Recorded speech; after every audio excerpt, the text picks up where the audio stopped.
Hey everybody, what's up? My name is Doug, and this is the first in a new series of short videos that I'd like to talk about some of my classic topics regarding fitted caps and how to get the most out of them.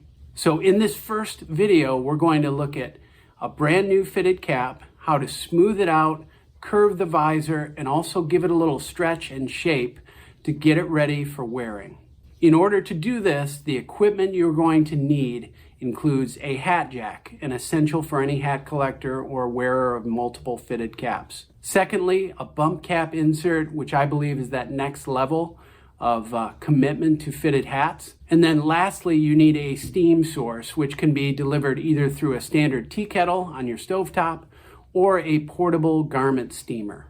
And I should note, if you know your head shape well enough, the hat jack can actually be individually customized. The blocks in the hat jack are almost always wood, and you can use a heavy grit sandpaper to get a shape for the jack that is closer to the shape of your head. So with the equipment list out of the way, let's get right into it, and I'll show you how to do this.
So there you have it. That's about 5 to 10 minutes worth of work setting up and steaming your cap to do all three of those items. I find it to be an essential process that I do with all of my fitted caps when I'm getting them ready to wear. Now, down below in the description, I've got links to some of my longer and classic videos that teach you how to shape, stretch, shrink, otherwise edit and maintain your caps. You can check those out if you're further interested.